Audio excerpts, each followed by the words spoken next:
soit avec vous. Puis il dit à Thomas, avance ton doigt ici et vois mes mains. Avance ta main et mets-la dans mon côté. Cesse d'être incrédule, sois croyant. Alors Thomas lui dit, mon Seigneur et mon Dieu. Jésus lui dit, parce que tu m'as vu, tu crois. Heureux ceux qui croient sans avoir vu. Il y a encore beaucoup d'autres signes que Jésus a fait en présence des disciples et qui ne sont pas écrits dans ce livre. Mais ceux-là ont été écrits pour que vous croyiez que Jésus est le Christ, le Fils de Dieu, et pour qu'en croyant, vous ayez la vie en son nom. Acclamons la parole de Dieu. Louange à toi, Seigneur Jésus.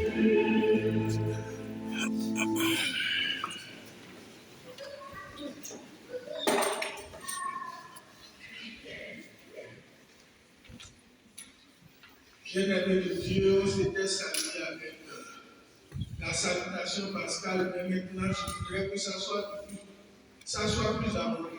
Je dirais Christ est ressuscité et vous me répondrez, il est vraiment ressuscité. Christ a ressuscité. Il est vraiment ressuscité. Christ a ressuscité.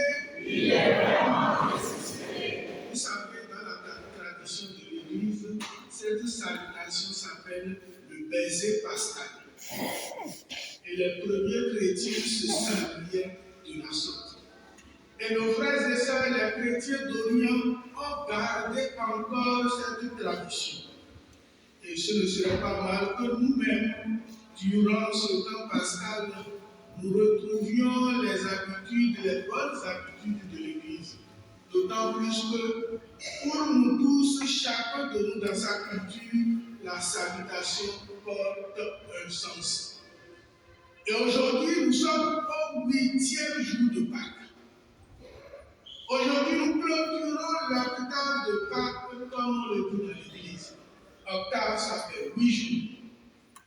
Et en 8 jours, nous avons célébré Pâques comme si c'était le premier jour de Pâques. Et ce 8e jour de Pâques a une connotation particulière depuis 2000. Et en l'an 2000, le vénéré pape Saint Jean-Paul II a voulu que ce 8e jour de Pâques, qui est le 2e dimanche de Pâques, soit célébré comme dimanche de la divine miséricorde. Évidemment, le Christ qui est mort pour nous, c'est par amour. Et l'amour le plus grand de Dieu, c'est sa miséricorde. Et en venant dans cette église, en communiant avec cette communauté, cette assemblée ce matin, c'est aussi pour chanter, surtout pour chanter la miséricorde de Dieu. Et nous le disons, sans fin Seigneur, ta miséricorde, je les chanterai. Pourquoi? Parce qu'en chantant la miséricorde du Seigneur, nous exprimons que nous lui sommes redevables du fait que, oui, nous avons encore la vie, le mouvement et l'être. Et n'eût été sa miséricorde, notre monde ne continuerait pas à être ce qu'il est. N'eût été sa miséricorde, notre espérance ne pourrait avoir de raison. Et en prenant la séquence de l'évangile de ce jour, évangile auquel nous sommes habitués à cause de la figure de Thomas qui s'est fait montrer, illustrer par son incrédulité. En écoutant cette séquence de l'évangile du jour, nous voudrions davantage rentrer dans cette miséricorde. Non seulement dans la compréhension de cette miséricorde, mais surtout essayer de vivre cette miséricorde.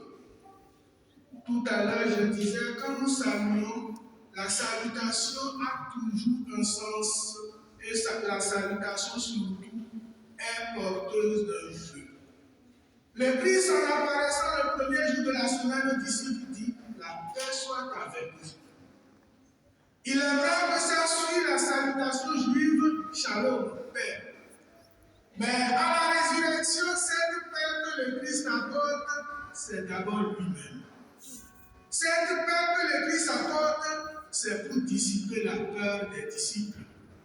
Les disciples qui se disaient oui, comme le maître a été arrêté, mis à mort, il est probable que nous-mêmes nous subissions le même sort.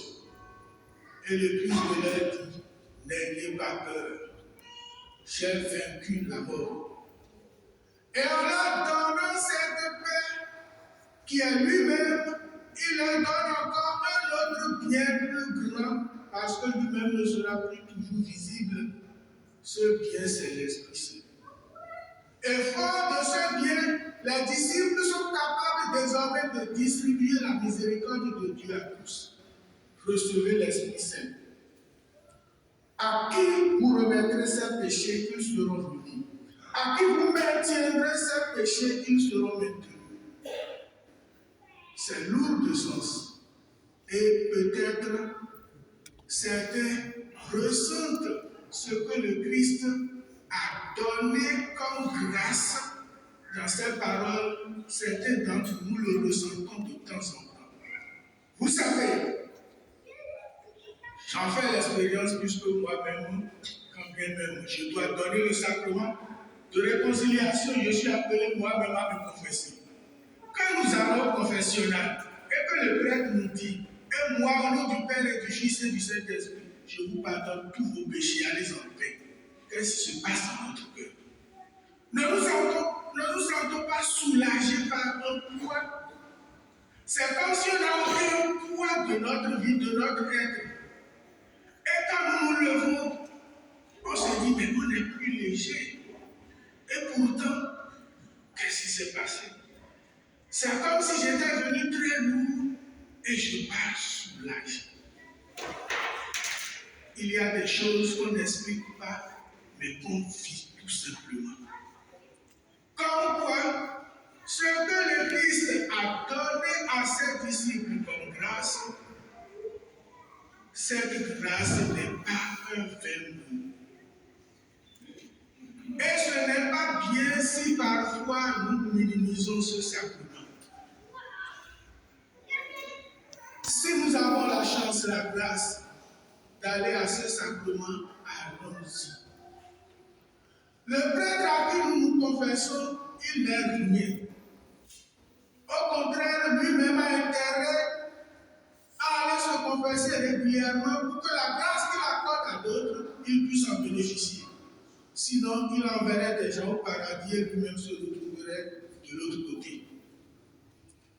Ne regardons pas d'abord la personnalité humaine de ce prêtre. Regardons la grâce que nous y tirons. Ne voyons pas que c'est humiliant comment je vais me confesser à un homme et en faisant les réflexions les plus fécondes du monde.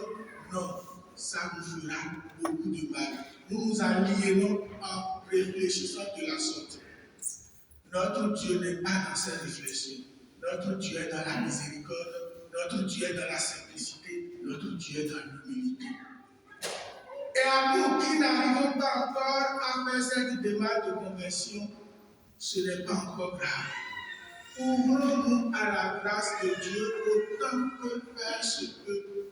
Et accordons-nous la chance de pouvoir cheminer vers ce sacrement quand le moment accordé par le Seigneur viendra.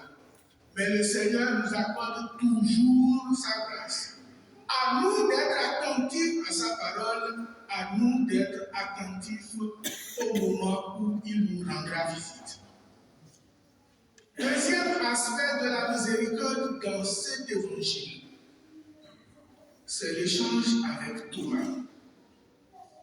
Thomas n'était pas là le premier jour de la semaine, c'est-à-dire le dimanche que nous avons aujourd'hui. Et 8 jours plus tard, Thomas était là. Et en méditant ce texte, ça m'a suggéré quelque chose, une certaine réflexion. Je me dis, mais nous formons une communauté. Les